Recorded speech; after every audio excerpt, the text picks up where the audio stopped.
Benar.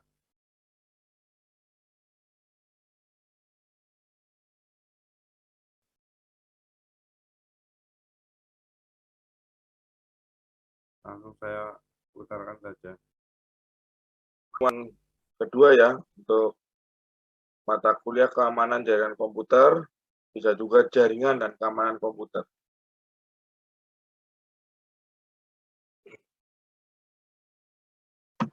Yang pertama, untuk konsep dasar keamanan jaringan komputer terlebih dahulu. Untuk keamanan jaringan saat ini itu menjadi isu yang sangat penting ya, dan terus berkembang. Beberapa kasus menyangkut keamanan sistem ini menjadi suatu garapan yang membutuhkan biaya penanganan dan proteksi yang sedemikian besar. Karena memang keamanan jaringan ini sangat penting dan manfaatnya itu banyak ya, jaringan itu ya. Mungkin di mata kuliah jaringan komputer sebelumnya sudah pernah. Jadi apa itu manfaat jaringan komputer itu untuk sharing data, kemudian untuk komunikasi dan lain-lain. Makanya kalau ketika manfaat tersebut kok ada masalah atau ada kerusakan di dalamnya, itu sangat mengganggu sekali dalam kegiatan sehari-hari. Kemudian sistem-sistem vital seperti sistem pertahanan, kemudian sistem perbankan, dan sistem-sistem setingkat itu membutuhkan tingkat keamanan yang sedemikian tinggi. Apalagi ini menyangkut dengan negara ya, pertahanan, kemudian kalau perbankan itu menyangkut dengan keuangan, baik itu keuangan negara maupun keuangan pribadi. Makanya harus ada tingkat keamanan yang sangat tinggi di situ. Hal ini lebih disebabkan karena kemajuan bidang jaringan komputer dengan konsep open system-nya. Sehingga siapapun, dimanapun, dan kapanpun, mempunyai kesempatan untuk mengakses kawasan-kawasan vital tersebut. Apalagi setelah masuknya internet ya, karena semenjak ada internet itu tidak mengenal tempat dan waktu kita bisa mengaksesnya, selama itu ada jaringan internetnya. Dan kita bisa mengakses web-web pemerintahan melalui internet tersebut. Keamanan jaringan didefinisikan sebagai sebuah perlindungan dari sumber daya terhadap upaya penyingkapan, modifikasi, utilisasi, kemudian pelarangan dan perusakan oleh pihak yang tidak diizinkan. Ini konsep dasarnya. Kemudian keamanan jaringan komputer itu sendiri itu merupakan proses untuk mencegah dan mengidentifikasi penggunaan yang tidak sah dari jaringan komputer. Penggunaan yang tidak sah artinya berarti tidak ada izin di dalamnya. Pihak dari si perusak itu masuk tanpa izin, tanpa mempunyai hak akses. Kemudian tujuan dari keamanan jaringan komputer itu sendiri itu untuk mengantisipasi resiko jaringan komputer berupa bentuk ancaman fisik maupun logik, baik langsung ataupun tidak langsung.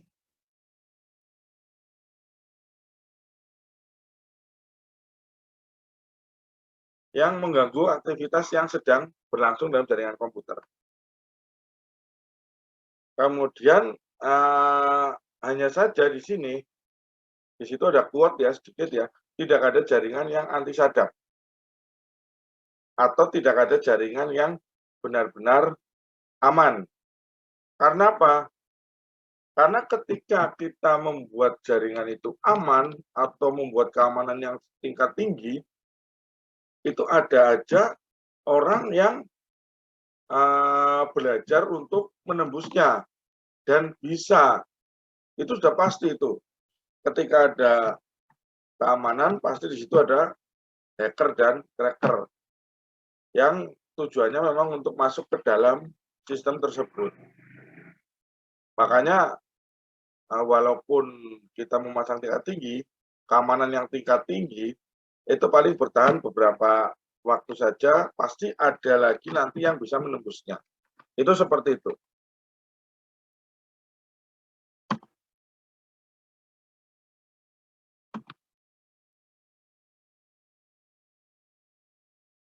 Kebanyakan permasalahan keamanan dapat diklasifikasikan ke dalam 3 kategori utama, tergantung pada kerumitan perilaku ancaman pada sistem sasarannya atau pada sasarannya, yaitu ancaman-ancaman lokal, ancaman-ancaman remote, dan ancaman-ancaman lintas firewall.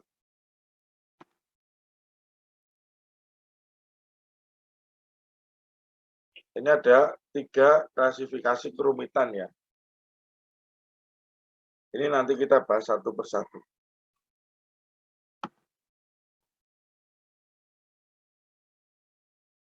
Saya lanjutkan dulu. Elemen utama pembentuk keamanan jaringan.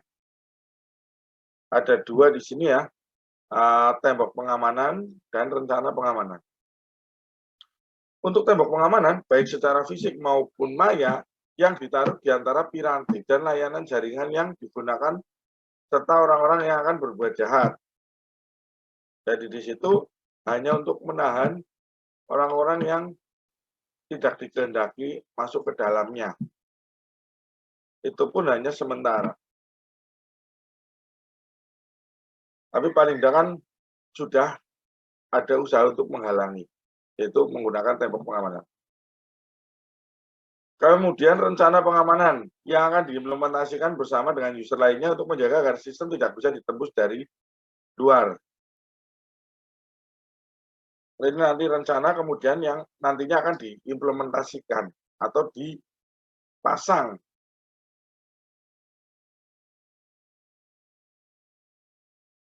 Selanjutnya, pentingnya jaringan komputer.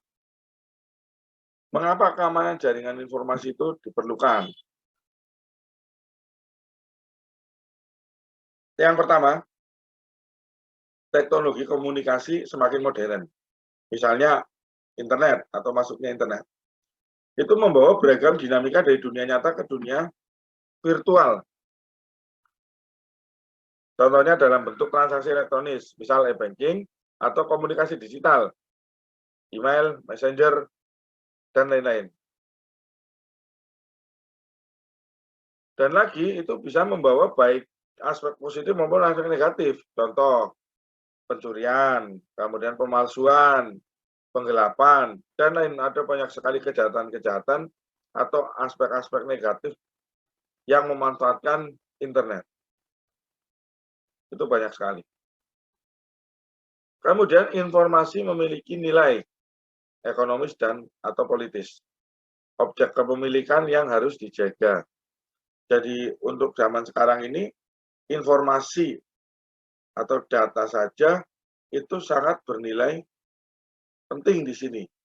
Contoh, data-data atau informasi yang nilainya itu harus dijaga. Contoh informasi untuk kartu kredit. Nah, kalau informasi kartu kredit bisa didapat orang lain, pasti orang lain bisa menggunakan transaksi menggunakan kartu kredit tersebut. Kemudian laporan-laporan keuangan perusahaan yang sifatnya itu rahasia, dokumen-dokumen rancangan produk baru, itu juga rahasia karena rancangan itu belum dibentuk, hanya baru rencana. Dan itu penting karena ide itu kan siapa yang mengeluarkan ide pasti dia yang akan bisa membuat produk. Kalau nggak punya ide pasti nggak ada produk. Jadi makanya dokumen tersebut termasuk dokumen rahasia. Kemudian dokumen-dokumen rahasia kantor, organisasi atau perusahaan. Ada banyak sekali di situ. Kemudian, mengapa sistem jaringan informasi rentan terhadap gangguan keamanan? Yang pertama, sistem yang dirancang untuk bersifat terbuka, misalnya internet, siapa saja bisa mengakses. Tidak ada batas fisik dan kontrol terpusat. Perkembangan jaringan yang amat cepat. Siapa saja bisa menggunakan internet selama kita memiliki jaringannya. Kalau dari smartphone ya kita memiliki kuota atau ada wifi-nya. Sikap dan pandangan pemakai. Aspek keamanan belum banyak dimengerti. Makanya kadang-kadang kita yang sederhana aja. Ketika kita membuat password, kita itu sangat tidak memperhatikan tentang keamanannya. passwordnya tanggal lahir. Nah, itu kan enggak. Password yang bagus itu ada campuran atau kombinasi antara huruf besar, huruf kecil, angka, dan karakter. Itu aman. Menempatkan keamanan sistem pada prioritas rendah. Itu termasuknya. Kemudian, keterampilan skill pengamanan itu kurang. Karena memang keamanan jaringan itu membutuhkan skill yang memang khusus untuk masalah tersebut ya. Kalau kita enggak tahu ya susah untuk mempelajarinya. Itu seperti itu. Meningkatnya kejahatan komputer disebabkan karena yang pertama, aplikasi bisnis berbasis IT dan jaringan semakin meningkat. Contoh online banking, kemudian e-commerce. Desentralisasi dan distribusi server membuat lebih banyak server yang ditangani, lebih banyak operator atau admin yang handal. Transisi dari single vendor ke multi vendor, lebih banyak sistem perangkat yang harus dimengerti akhirnya. Karena tadinya kita menggunakan vendor sendiri, kemudian kita pakai vendor yang lain untuk membuat sistemnya. Kita harus mempelajari lagi. Meningkatnya kemampuan pemakai komputer. Nah, ini berarti tujuannya untuk tidak baik, untuk berbuat jahat di bidang jaringan. Mudahnya diperoleh software untuk menyerang komputer atau jaringan komputer. Sekarang banyak sekali. Di internet, kalian tinggal lewat internet, maksudnya kalian tinggal cari software untuk menyerang komputer atau jaringan komputer itu banyak sekali di situ. Tapi kan berbahaya, bisa kena ke gadget kita sendiri, itu seperti itu. Selain ke gadgetnya orang lain.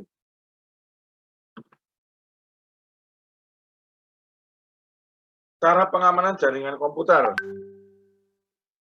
yaitu menggunakan autentikasi dan kriptografi.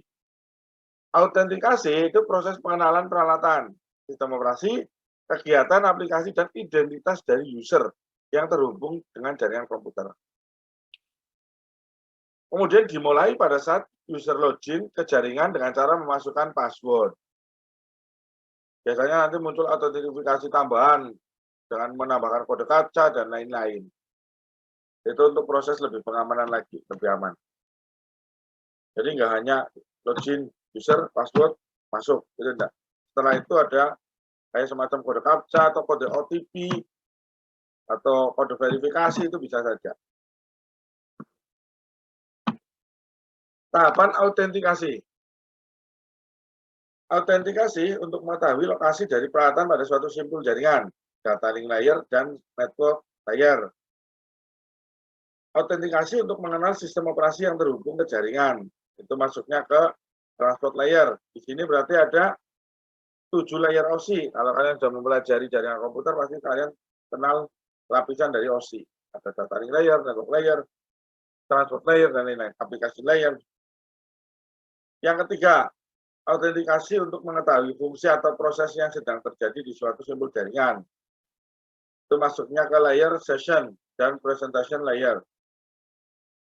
Autentikasi untuk mengenali user dan aplikasi yang digunakan.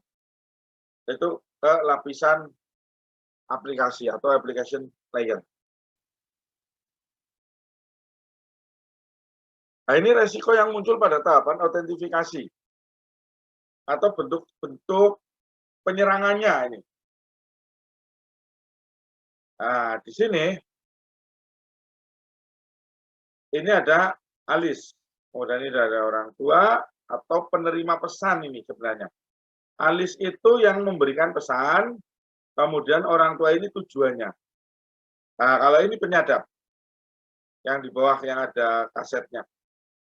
Kejahatan yang pertama, itu bisa ketika alis mengirimkan pesan ke orang tua, tapi di saat mengirimkan, dia juga mengirimkan ke penyadap. Ini. Dikirimkan ke penyadap. Ini kejahatan yang pertama. Kejahatan yang kedua, ada yang mengatasnamakan alis itu mengirim pesan langsung ke orang tua tersebut malah.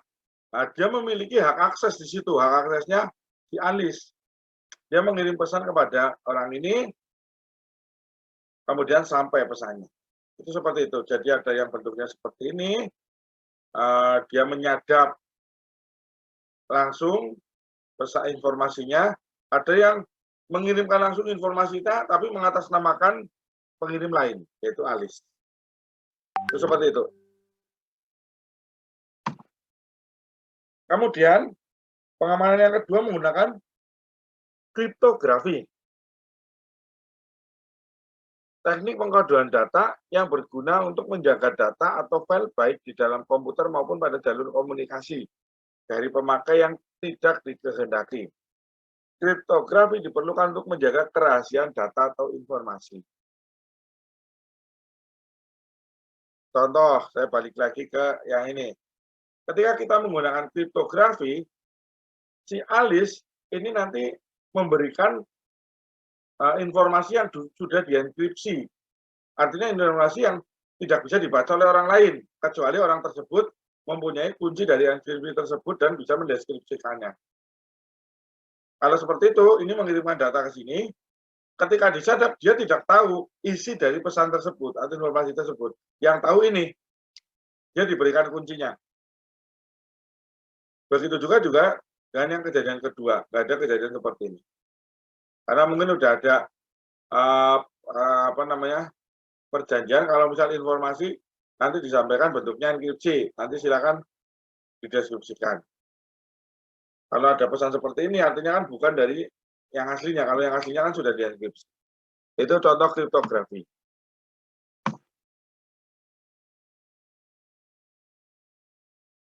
Sedangkan faktor-faktor penyebab resiko dalam jaringan komputer itu ada 4, yaitu kelemahan manusia atau human error, kemudian perangkat keras komputernya, sistem operasi jaringannya, dan sistem jaringan komunikasinya. Itu ada 4 penyebab resiko dalam jaringan komputer.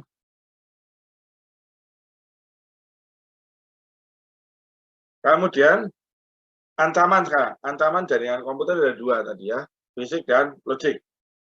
Kalau fisik itu contohnya pencurian perangkat keras komputer atau perangkat jaringan, kerusakan pada komputer atau perangkat komunikasi jaringan, wiretapping, kemudian bencana alam.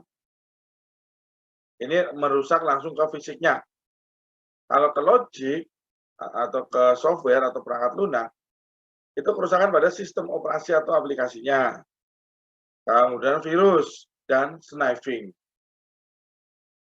Apa itu sniffing? Nah, di sini. Bentuk-bentuk ancaman jaringan komputer. Sniffer, peralatan untuk dapat memonitor proses yang sedang berlangsung. Kalau sniffing berarti bukan peralatannya, tapi kegiatan yang dilakukan, yaitu memonitor proses yang sedang berjalan, sedang berlangsung. Kemudian spoofing. Spoofing itu penggunaan komputer untuk meniru dengan cara menimpa identitas atau alamat IP. Itu spoofing. Kemudian remote attack itu segala bentuk serangan terhadap suatu mesin di mana penyerangannya atau penyerangnya tidak memiliki kendali terhadap mesin tersebut. Karena dilakukan dari jarak jauh, di luar sistem, jaringan, atau media transmisi. Itu remote attack. Satu, hole. Kondisi dari software atau hardware yang bisa diakses oleh pemakai yang tidak memiliki otoritas atau meningkatnya tingkat pengaksesan tanpa melalui proses otorisasi.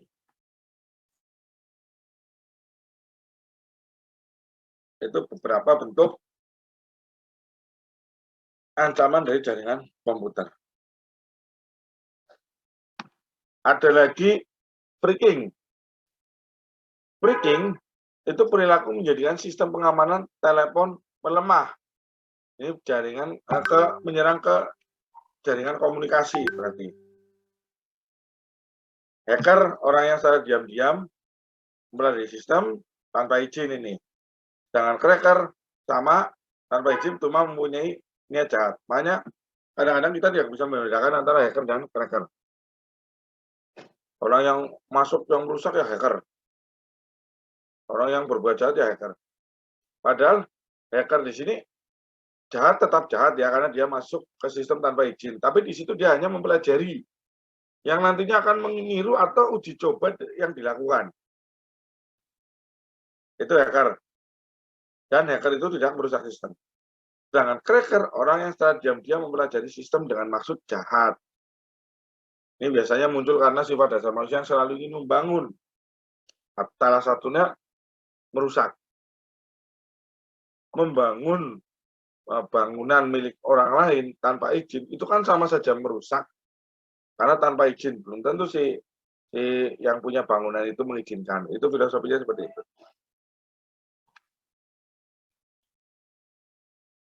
Sampai ke beberapa bentuk ancaman jaringan komputer.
Masih standby semuanya? Masih.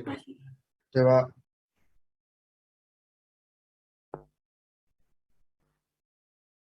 Dari penjelasan tadi ada yang ditanyakan, silakan.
Silakan, barangkali ada yang tanyakan.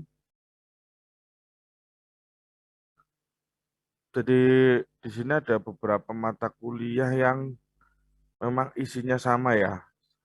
Ada yang isinya sama nanti, cuma nanti ada perbedaan-perbedaannya di situ. Contohnya, nanti di sini di jaringan keamanan komputer itu fokusnya di keamanan jaringannya. Sedangkan kalau di apa namanya teknologi keamanan komputer itu kan sama ya di situ ya, isinya tentang keamanan komputer. Tapi di situ kuatnya di kriptografinya. Itu seperti itu perbedaannya di situ. Cuma nanti di jaringan keamanan komputer di sini juga kita mempelajari enkripsi dan deskripsi menggunakan kriptografi ya, bukan kripto yang untuk mata uang itu bukan. Kriptografi istilahnya. Ada yang ditanyakan silakan.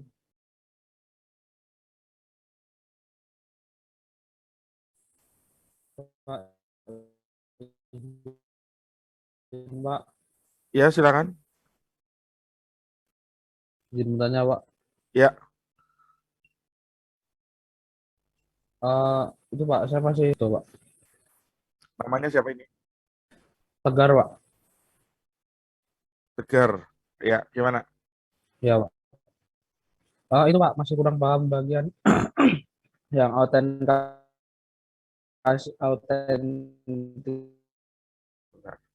Bentar. sama Autentifikasi. yang itu perbedaannya Pak.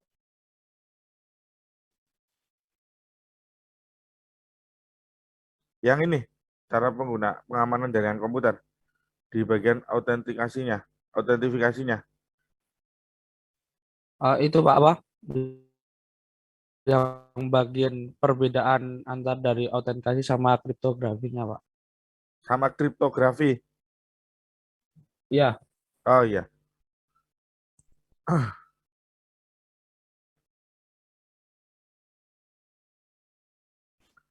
Kalau autentikasi eh, itu proses pengenalan peralatan. Entah itu dari sistem operasinya juga bisa. Kemudian aplikasi-aplikasinya. Kemudian identitas usernya. Itu autentikasi.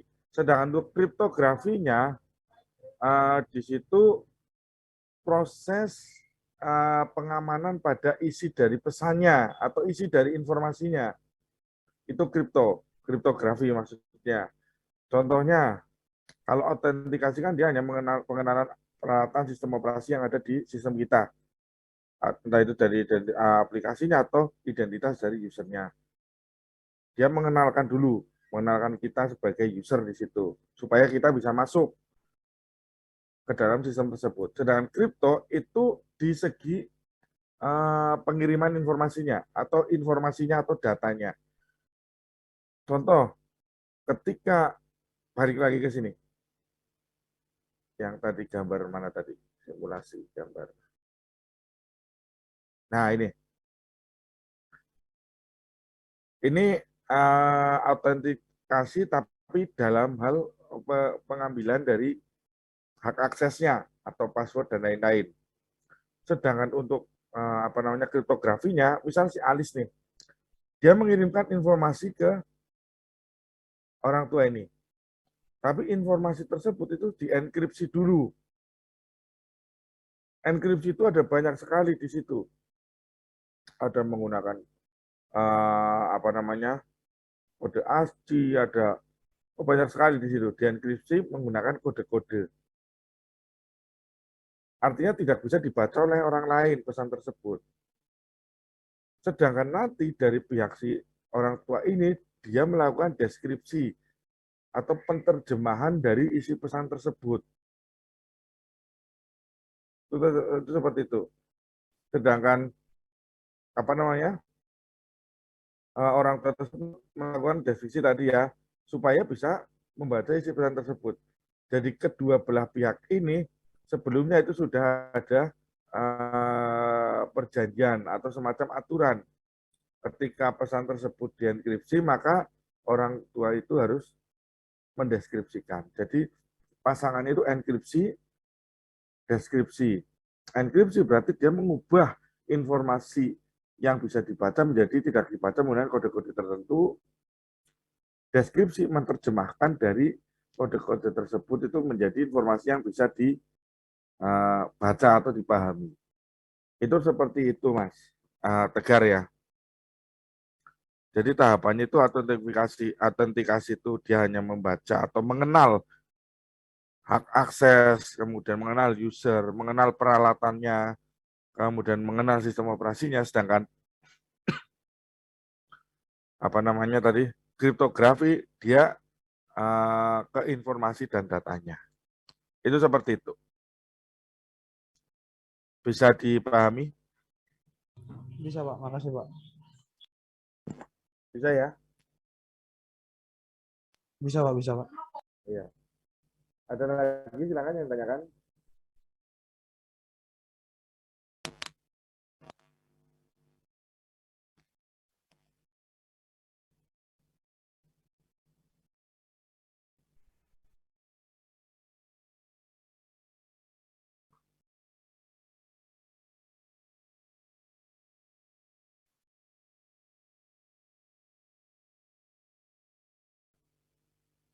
Kalau nggak ada yang tanyakan, di sini ada kasus. Ada beberapa kasus di sini ya. Ada 2. Ini yang firewall dihilangin aja. Yang kasusnya itu yang pertama penyebab umum sehingga serangan terhadap network atau terhadap jaringan itu tidak bisa kita tangani. Kemudian yang kedua, cara membuat jaringan kita itu semakin handal. Apa yang kita lakukan? Nah, kasus ini nanti silakan dipecahkan. Ini perorangan ya, kalau kemarin sudah kelompok. Sekarang perorangan. Kelompok udah belum ya kemarin ya? Sudah ya, karena saya izin yang lain ya. Ya, Pak. Ini perorangan sekarang, silakan. Ini yang langsung dikerjakan aja. Ini bukan tugas yang dikerjakan untuk besok, enggak. Ini langsung dikerjakan aja, silakan. Ada 2 kasus di sini. Ada yang tanyakan untuk kasus ini?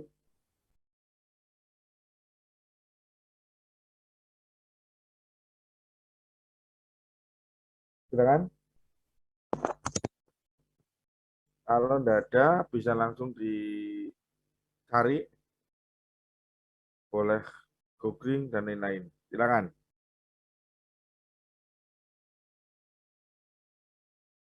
Kalau ada pertanyaan, silakan ditanyakan. Yang firewall-nya nggak usah. 2 ini aja, sama cara membuat jaringan kita semakin handal.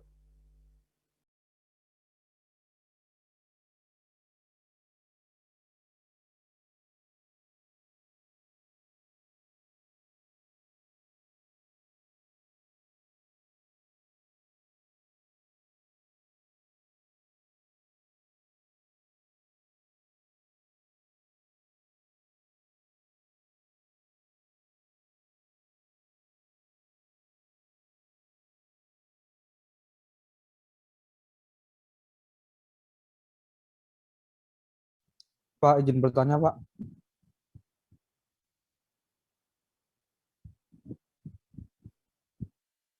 Ya, silakan. Buat pengumpulannya gimana, Pak? Oh, ya nanti lewat e-learning aja ya. Ya, Pak. Siap, Pak. Ya, nanti saya buatkan lewat e-learning. Sampai jam 2 kan selesai paling ini nyari ini. Nggak ditulis tangan, nggak kok diketik aja.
Masih standby semuanya?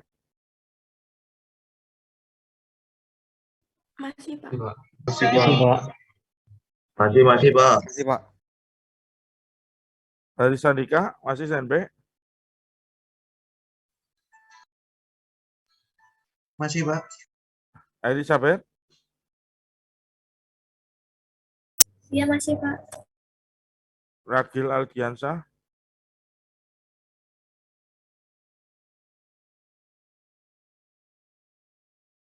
Theophilus?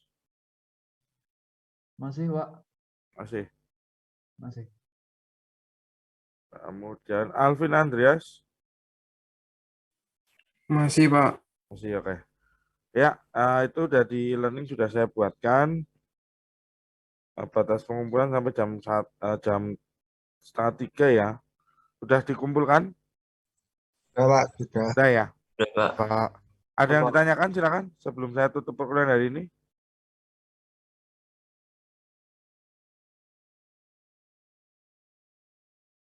Silakan, ada yang ditanyakan? Belum, Pak. Belum ya. Belum. Kalau misalnya nanti ada yang mau ditanyakan, silakan ditanyakan di WA Group. Untuk pertemuan hari ini saya tutup. Terima kasih. Wassalamualaikum warahmatullahi wabarakatuh. Selamat siang semuanya. Waalaikumsalam warahmatullahi wabarakatuh. wabarakatuh. Terima kasih, Pak. Terima kasih, Pak. Terima kasih, Pak. Terima kasih, Pak.